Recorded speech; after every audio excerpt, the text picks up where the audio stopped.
Hey everyone, welcome back to Park Bites with Aaron, and you are my Disney food family. This is Food Review Friday, and oh boy, we've got a good one for you today. Halloween treats galore. Before we dig in, please take a second to like and subscribe, and if you hit that share button too, it really helps keep this Disney food magic every week. First up today, we are going to talk about Ursula Waffles from Smoothies in Hollywoodland. It's dark chocolate Mickey-shaped waffles filled with ube, custard, and dusted with powdered sugar. It comes in at $11.29. All right, it looks like we are starting the day off today with the Ursula Enchanted Waffles. They look good. I am a little nervous about how messy they might be, but we will definitely give you guys a review. Let me take a bite here.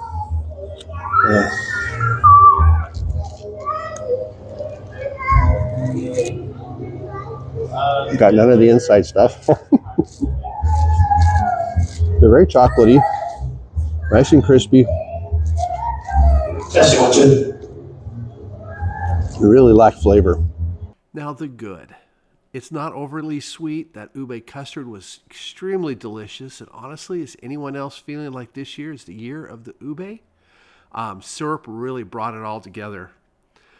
Now they're not so good. They were tiny. They were messy. The custard squishes out fast. Best eaten with a fork. Eating them by hand, yeah, you're going to have purple goo on your shoe. Value. They are $11.29. That's pricey for the size. Probably best for kids, but be cautious. Portability. Again, I have it. Nope. Sit down. Do not walk with these. Trust me, they're going to be messy. The scores. I gave them a 3.2. Holly gave them a 3.5. That averages a 3.35, placing them at 141 on the big board. Now, some of my final thoughts. They're fun to try, but I won't be missing them when they're gone. Stick around though, because at the end, I'm going to tell you a little hack to make these things even better. Next up, we have the Mickey Mummy Shake, also from Smoothies. This comes with whipped topping, cookie ears, and M&Ms for $14.29. And yes, you saw that right, $14.29 for a shake. All right, next up on the list today is this Mickey Mummy Shake. I bet it looks delicious. I mean, that is just fantastic. I'm really looking forward to getting to try this. Sorry, I got the hiccups.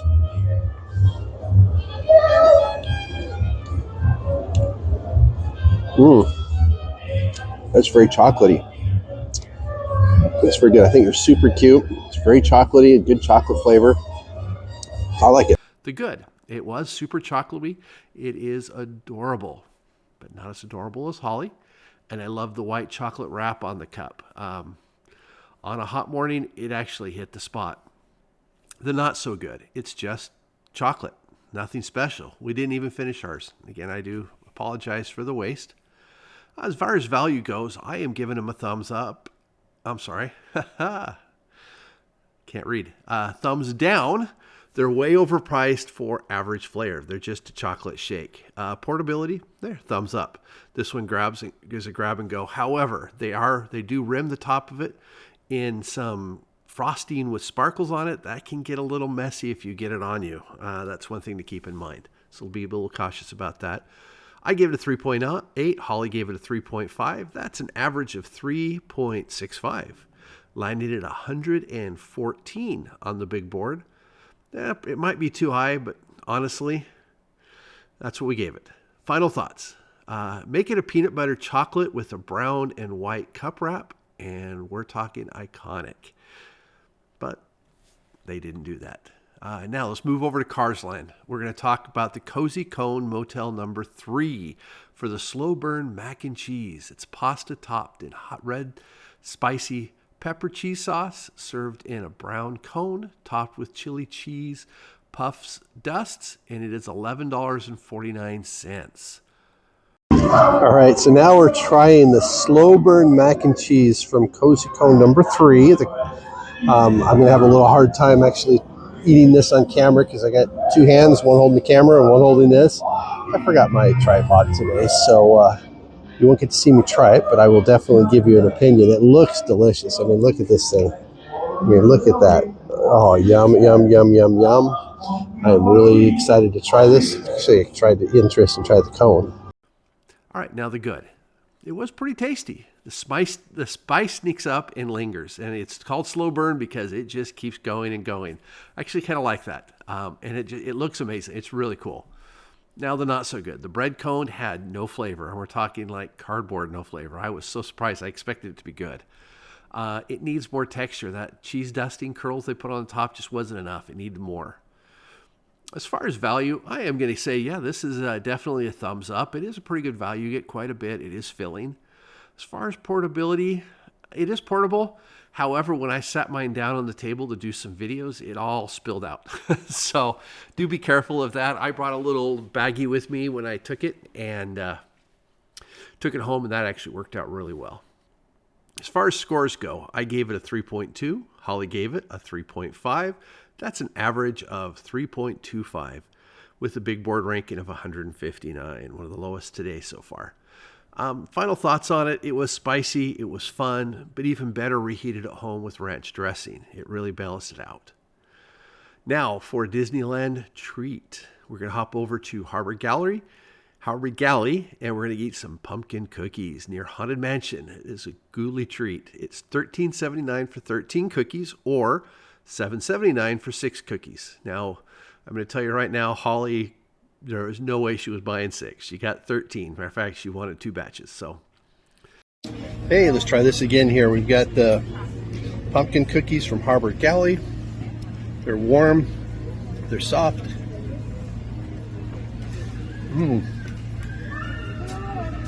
Crisp on the outside. Very pumpkin-y. See, I got some stuff in the beard. That always happens. Pretty good. Like them. The good. They're crispy on the outside and soft and gooey on the inside. They were still warm.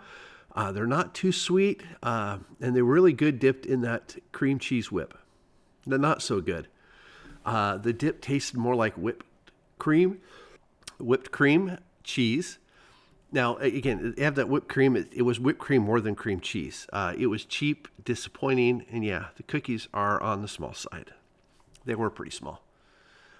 As far as value, go big, get the 13-pack. It is a way better deal. Portability, we put them in the backpack. I carried around all day, and we snacked on it all day. It was fantastic. As far as scores, I gave it a 4.4. Holly gave them a near perfect 4.9. In fact, don't tell her this, but I think I heard her dreaming about them last night. That's an average score of 4.6, making them top 10 on the big board. I probably should have given them a higher score, but that cream cheese whip brought it down for me. As a final thought, this is one of my favorites. It's a stronger cream cheese frosting would have made these unbeatable. Now we're going to hop back over to Cars Land. We're going to talk about Mater's Haul-o-ween cone. It's an ube soft serve with black sprinkles, and I got it in the bowl for $6.49. It was so creamy. It was smooth. It was so refreshing on the hot day. Sprinkles added a nice texture to it. I don't like sprinkles. The not so good. It was a pretty small serving. And it really left us wanting more. As far as value goes, I'm going to give it a thumbs up because it hit the spot perfectly for the day. Portability, easy in a cup, risky in a cone. So again, it's how you're going to get it. I gave it a 4.4. Holly gave it a 4.3. That's an average of 4.35, putting it number 30 on the big board. Final thought. If you want to make this almost a near perfect 5, grab the Ursula Waffles, put this ice cream on top. It is absolutely magic. Try it and let me know in the comments if you dare. Matter of fact, I'm going to give you a double dog dare to go and try that. And then let me know what you think. And that's this week's Halloween treat roundup. Thanks so much for watching. Don't forget, please like, subscribe, and share. Honestly, I do this every day. I spend so much time doing these videos. It really, really helps. Every time you do, it makes us so we can make more videos. But before you go, we're going to have the YouTube exclusive content. There's a ride that's missing from Disneyland that might just be the best at Tokyo Disney. The Beauty and the Beast ride. I'll walk you through today on how that ride works, why it's so incredible, and exactly where it could go to fit into Disneyland. If an Imagineer ever brought it here, trust me, you wouldn't want to miss this. And just as a reminder, I am not an engineer. I am not an Imagineer. I am not a designer of any kind. I'm just Aaron from Park Bites, your Disney food fan who probably thinks way too much about rides while eating way too many churros, as you can see as I tap my belly. But this just makes so much sense. The ride that Disneyland is totally missing is Beauty and the Beast, the enchanted tale of Beauty and the Beast from Tokyo Disneyland. Now let me walk you through it, literally. When you enter, you see Belle and Beast up in the balconies having this charming little discussion. Oh, there's the... 昔々、遠い国の輝くお城に若い王子様が住んでいました。王子様は何でも思いのままにできましたから、すっかりわがままになり、優しさを失っていたのです。ある夜、お城に年取った物乞いの女が来て、一夜の宿を恵んでほしいと言い、一本のバラを差し出しました。 Already you're hooked into the story. Then you walk through Belle's cottage, passing more beautiful storybook-style scenes, and then you get to these ride vehicles. Now this is where it gets amazing. You're not on a track. It's magnetic like Rise of the Resistance, but instead of Star Wars transport, you climb into a giant teacup. These cups don't just roll around. They bounce and sway like the Winnie the Pooh ride. And sometimes they spin like the Mad Tea Party. The whole thing feels alive. It's almost like you're dancing through the story. And when you glide through the multiple Beauty and the Beast moments, each one staged like a Broadway show. They do a fantastic job. I've done a lot of rides across the parks, but honestly, this one might be the very best. It was so much fun, and it just nails the Disney magic we all chase. Now, here's the kicker. If you look at the map at Disneyland Theater in Disneyland and then compare it to the Tokyo map where the Beauty and the Beast ride sits, the sizes are surprisingly similar.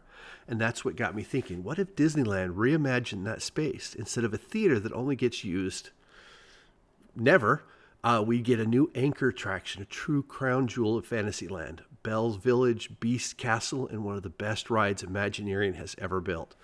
So yeah, again, I'm not an Imagineer, just a Disney food fan who thinks this is a no-brainer. Disneyland deserves this ride, and I hope someday we'll get it. Thanks so much for sticking around for the exclusive segment. I really appreciate every single one of you. Every like, every subscribe, every share helps me keep these videos. This has been Park Bites with Aaron, where food meets fun in the happiest place on earth. I'll see you next Friday.